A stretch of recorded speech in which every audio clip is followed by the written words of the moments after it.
vais enfin faire la vidéo que j'aurais dû faire genre depuis le début de ma chaîne en fait. Je sais même pas comment ça se fait que je ne l'ai toujours pas faite. Mais bon, elle arrive aujourd'hui.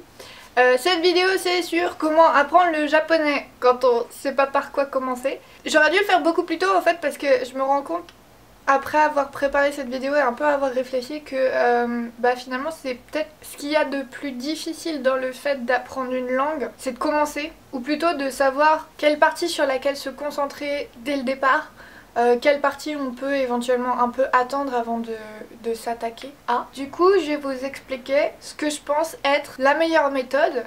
Évidemment il y aura des gens qui ne seront pas d'accord avec moi, il y aura des gens qui penseront que je fais tout à l'envers. C'est normal d'avoir des avis différents là-dessus. C'est à vous de voir quelle personne vous convainc le plus.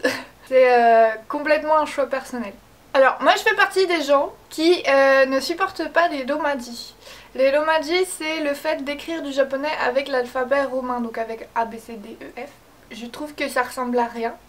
Et je pense que ça ne fait que vous ralentir dans votre apprentissage du japonais si vous vous reposez sur les romaji. Donc la première étape essentielle pour moi pour apprendre le japonais, c'est d'apprendre les kana, les hiragana et les katakana. Particulièrement les hiragana, les katakana ça peut arriver un peu après. Les hiragana par contre c'est vraiment essentiel. La méthode que je recommande à tout le monde, parce que c'est celle que j'ai utilisée moi-même quand j'étais débutante, c'est le manuel Le Manekineko. Et il propose effectivement cette approche là, c'est-à-dire que les 3 premiers chapitres, il y a que des hiragana. La toute première page du manuel c'est le tableau des hiragana et il faut l'apprendre parce que on se sert que de hiragana juste après.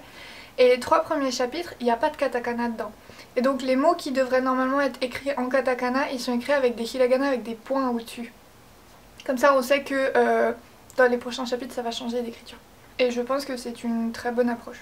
Apprendre les kana ça ne prend pas énormément de temps. Ça paraît un petit peu effrayant au début parce que ça prend 43 caractères x 2 et c'est un certain nombre de caractères qu'il faut apprendre quand même d'un coup. Mais en fait, comme vous les recroiserez tout le temps partout où vous lisez du japonais et que si vous apprenez le japonais c'est parce que vous avez envie d'apprendre de comprendre le japonais, de lire du japonais, de parler le japonais, en fait c'est un truc qui sera constamment révisé. Et donc même si vous hésitez parfois, même si vous devez avoir vos petites feuilles de tableau de kana à côté du texte que vous essayez de lire, ça va quand même venir très vite. Les hiragana personnellement j'ai mis 1 semaine à savoir les déchiffrer en travaillant pas beaucoup. Et au bout de 2 semaines j'avais plus aucun problème avec. Les katakana ça a pris un peu plus de temps pour moi parce que forcément on voit moins de katakana que de hiragana. Mais au bout d'un moment j'ai réussi à les acquérir, donc ça devrait pas trop vous prendre de temps non plus. La meilleure méthode pour moi pour apprendre les kana c'est simplement les écrire beaucoup. Je suis pas super fan de faire des lignes de caractères, mais pour les hiragana, katakana je pense que ça marche très très bien. Et aussi essayez de trouver des mots en japonais que vous connaissez et essayez de les écrire en kana. J'avais fait ça avec des chansons d'Ayumi Hamasaki dont je connaissais par cœur les paroles et du coup de tête je me récitais les paroles et je les écrivais en katakana. Ça m'a vachement aidé. Par contre c'était vraiment moche parce que genre écrire un texte entier en katakana c'est dégueulasse.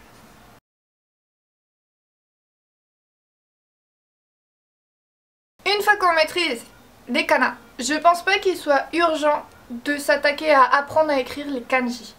Par contre, il faut essayer d'en lire le plus possible. Essayez de trouver des textes où il y a les furigana. Ou alors utiliser le plugin Likai Chankun Sama. Il y a Ge aussi, mais c'est la même chose avec Likai Bidule.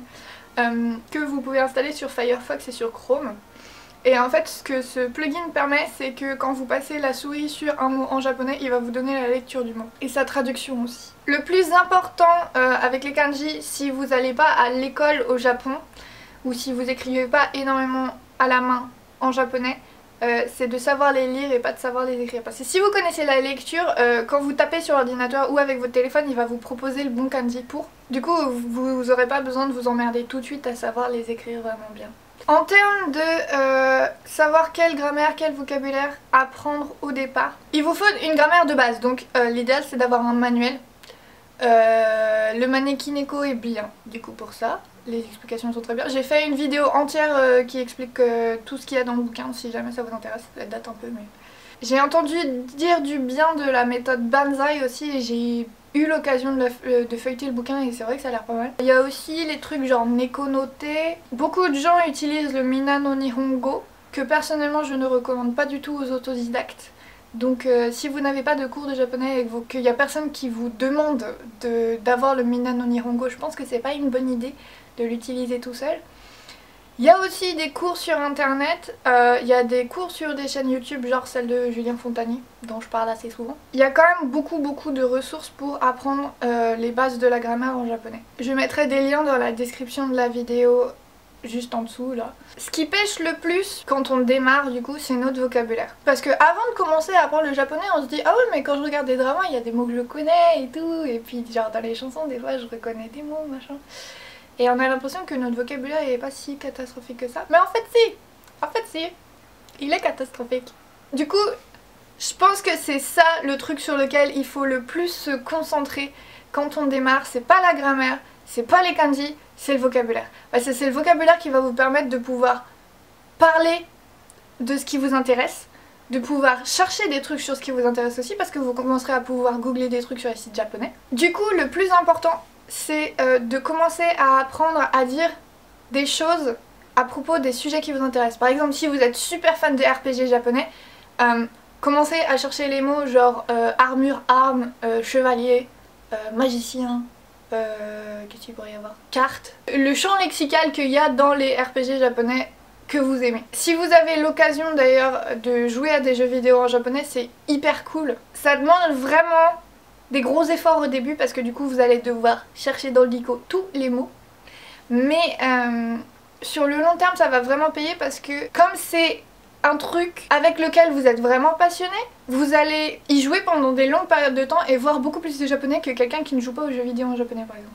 Il faut que vous déterminiez en fait ce qui vous intéresse le plus et ce dont vous avez envie de parler en japonais ou avec vos amis japonais ou avec vos futurs amis japonais si vous n'en avez pas et que vous sachiez comment parler du sujet qui vous intéresse. De même, si votre but c'est de comprendre toutes les chansons de Hamasaki Ayumi comme c'était mon cas, écoutez les chansons et essayez de chercher dans le dico les mots que vous connaissez pas. Au début il va y en avoir beaucoup, vous n'êtes pas obligé de faire toute une chanson en entier.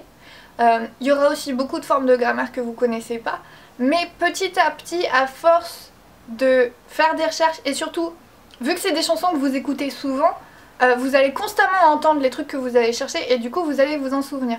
Je vous disais dans l'épisode sur Animal Crossing de dimanche dernier que je confondais des fois Hidori et Hidari pour le mot pour gauche parce que j'avais mal écrit Hidari et que du coup je l'avais noté Hidori et que j'avais appris ça.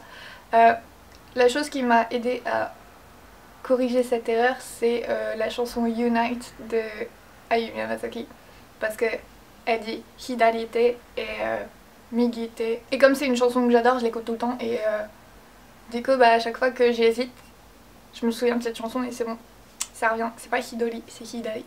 Une fois que vous avez un petit peu de vocabulaire et que vous commencez à être capable de dire des trucs ou écrire des trucs à propos de ce qui vous intéresse, c'est important aussi d'apprendre les mots, comment on pourrait dire ça, les mots qui servent à boucher les trous dans les conversations.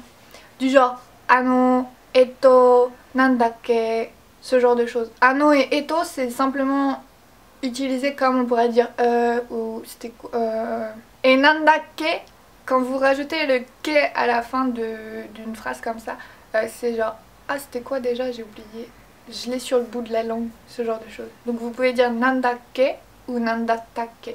Vous pouvez aussi l'utiliser d'ailleurs ce truc là après une phrase plus longue du genre namae wa nandake ou kore wa nandake quand on vous l'a déjà dit et que vous avez oublié. Et je pense que si vous suivez du coup ces petits conseils là, vous serez déjà bien plus avancé que ce que vous êtes maintenant. Du coup je vais arrêter la vidéo là pour pas trop donner d'informations et vous embrouiller. Mais en gros je résume, il faut d'abord apprendre les kana, hiragana et katakana. Ensuite il faut commencer à lire des trucs où il y a des kanji dedans mais avec les furigana. Donc que ce soit des jeux vidéo pour enfants, des shoujo manga, il y a vachement souvent des furigana dedans. Ou NHK Webeasy qui est un site d'actualité pour les enfants, donc il y a toujours la lecture au-dessus des kanji. ou simplement utiliser votre plugin Likai sur Chrome ou sur Firefox. Ça c'est super important. En même temps que ça, il faut aussi commencer à apprendre le vocabulaire qui vous intéresse, donc le vocabulaire qui concerne les trucs dont vous parlez le plus souvent ou que vous avez envie de comprendre le plus. Et enfin, apprenez aussi les mots qui servent à combler la conversation. Du coup voilà, j'espère que cette vidéo vous aura été utile. Si jamais parmi ceux qui me regardent et qui sont un peu avancés en japonais, vous avez d'autres idées ou d'autres trucs que j'ai oubliés et que vous pensez que c'est vraiment important de l'apprendre au départ, n'hésitez pas dans les commentaires, hein. Ça crée toujours des discussions intéressantes de toute façon. Et puis je vous souhaite bon courage du coup si vous vous lancez dans l'apprentissage du japonais. Une fois que vous serez un peu plus avancé, revenez sur ma chaîne parce que du coup je fais des cours intermédiaires où on part d'un média qui est en japonais pour le décortiquer et essayer de comprendre toute la grammaire et tout le vocabulaire qu'il y a dedans. Et en ce moment on le fait avec Animal Crossing. Donc si ça vous intéresse, n'hésitez pas à vous abonner et puis je vous revois très bientôt dans une nouvelle vidéo. Salut!